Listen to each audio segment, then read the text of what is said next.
अरे सामू सुन, आज मेरा वेज बिरयानी खाने का बहुत मन कर रहा है। जा जाकर गोलू से वेज बिरयानी लेकर आ, और सुन तू भी खा लियो। गोलू की वेज बिरयानी में बहुत स्वाद होता है। तेरा मन भी तो करता होगा ना खाने का। हाँ मालिक, लेकिन मुझे वेज बिरयानी लाने में बहुत समय लग जाएगा क्योंकि ठेले पर बहुत भीड़ होती है। ठीक कह रहा है। गोलू के वेज बिरयानी होती भी तो है। बहुत जबरदस्त टाइम तो लगेगा ही। तू जा, जितना भी समय लगे लगने दियो, लेकिन लेकर जरूर आइयो। गोलू बहुत ही लाजवाब वेज बिरयानी बनाया करता था। उसका वेज बिरयानी खाने के लिए लोग दूर दूर से आया करते थे। पहले गोलू बहुत गरीब था, उसके घर में खाना भी नहीं हुआ करता था। गोलू इतना गरीब था कि उसके पास अपना मकान तक नहीं था। दोनों पति पत्नी बात कर रहे होते हैं, तभी एक दिन अरे ओ बंसी, तू किराया कब देगा? पूरा 3 महीना हो गया है, तूने अब तक किराया नहीं दिया। बस अब इससे ज्यादा नहीं रुक सकता। मैं तुझे पहले ही बता दे रहा हूँ, अगर तूने अगले महीने किराया नहीं दिया तो मैं तुझे घर से बाहर निकाल दूंगा।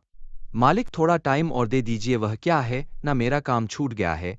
इस बार भी किराया देना थोड़ा मुश्किल है। मेरे पास करने को कोई काम नहीं है। आप बस थोड़ा सा टाइम और दे दीजिए मुझे। देख गोलू, मुझे अब और कुछ नहीं सुनना है। अगले महीने मैं इसी टाइम पर आऊंगा किराया लेने। अगर तू नहीं दे पाया ना तो उसी वक्त सामान के साथ तुम दोनों को भी घर से फेंक दूंगा। इतना बोलकर हरीश वहां से चला जाता है। तभी गोलू अपनी बीवी गीता से बोलता है।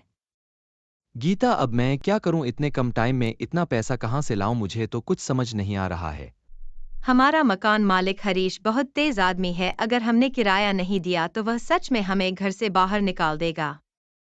नहीं गीता, मैं ऐसा नहीं होने दूंगा। तू चिंता मत कर। मेरा एक दोस्त है भोपाल में, संदीप, वो मुझे कहीं ना कहीं तो काम लगवाई देगा। जी ठीक है, मैं आपके कपड़े पैक कर देती हूँ। वैसे भी अब इस गांव में करने को कोई काम नहीं है, आप भोपाल ही जाकर देखिए।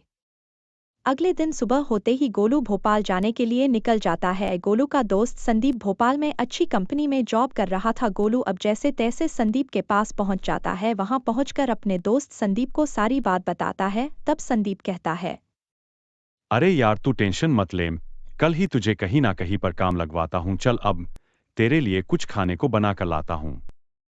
नहीं यार, तू थक गया होगा, मैं तेरे लिए वेज बिरयानी बनाकर लाता हूँ, तू जब तक आराम कर। संदीप उसे वेज बिरयानी बनाने का सारा सामान दे देता है और गोलू उसे बिरयानी बनाकर देता है और संदीप उसे खाकर बोलता है। यार गोलू, क्या स्वाद है तेरे वेज बिरयानी में। मुझे तो खाकर मजा ही आ गया। तू अगर भोपाल में अपनी यह वेज बिरयानी बनाकर बेचे तो लोग तेरे हाथ से बनी वेज बिरयानी खाकर तेरे दीवाने हो जाएंगे। भाई तू आइडिया तो अच्छा दे रहा है, लेकिन मेरे पास तो अभी इतनी आमदनी नहीं है जिससे मैं ठेला खरीद सकूं। यार तू चिंता क्यों कर रहा है, मैं हूं ना। मैं तेरी पूरी मदद करूंगा वेज बिरयानी का ठेला लगाने में। कुछ ही दिनों में संदीप ने सारा इंतजाम कर दिया और फिर गोलू वही वेज बिरयानी बेचना शुरू कर देता है। लेकिन शुरुआत में उसके पास ग्राहक कम आते थे, लेकिन जो भी गोलू के हाथ की वेज बिरयानी खाता था उसकी तारीफ किए बगैर नहीं जाता था। अरे वाह, मजा आ गया, कितनी बेहतरीन वेज बिरयानी बनाई है। गरम गरम वेज बिरयानी खाकर तो दिल खुश हो गया। यार गोलू भाई, बहुत मजेदार वेज बिरयानी बनी है। तुम एक काम करो, 2 प्लेट पैक भी कर दो, जाकर अपनी बीवी को खिलाऊंगा ताकि उसे भी तो पता चले वेज बिरयानी होती कैसी है। गोलू उसे 2 प्लेट वेज बिरयानी पैक करके दे देता है और फिर धीरे धीरे गोलू की बिक्री होने लगती है। संदीप भी अपनी जॉब छोड़ देता है क्योंकि वेज बिरयानी ज्यादा बिक्री के कारण वह अकेला संभाल नहीं पाता है और अब दोनों मिलकर वेज बिरयानी का ठेला चला रहे होते हैं। भाई संदीप, मेरे घर के किराए के पैसे निकालने के बाद भी बहुत पैसा बच रहा है। क्यों ना हम इसी पैसे से छोटा सा रेस्टोरेंट किराए पर ले लेते हैं, उसी में आराम से अपनी दुकानदारी करेंगे। यार तेरा आइडिया तो जबरदस्त है, मैं तैयार हूं। गोलू अब किराए पर रेस्टोरेंट लेकर दुकानदारी करता है। सब ठीक चल रहा होता है, तभी एक रोज एक ग्राहक उसके पास आकर बोलता है। अरे गोलू भैया, सच में तुम्हारे हाथों में तो जादू है। तुम्हारे हाथों की वेज बिरयानी खाकर तो मानो मजा ही आ गया, और मैं ही नहीं, मेरे बच्चे भी तुम्हारा फैन हो गए हैं। संदीप को यह बात अच्छी नहीं लगती है कि जो कोई आए गोलू की तारीफ करें। इसी बीच में संदीप अपने मन में सोचता है। मैं भी तो वेज बिरयानी बनाता हूं, लेकिन सब लोगों को तो बस गोलू की तारीफ करते हैं, जैसे कि मैं गोलू का नौकर हूं, जबकि मेरे दिए हुए एहसान की वजह से गोलू यहां तक आया है। कोई बात नहीं, मैं ही उसे यहां तक लाया हूं और अब मैं ही उस सब कुछ छीन लूंगा।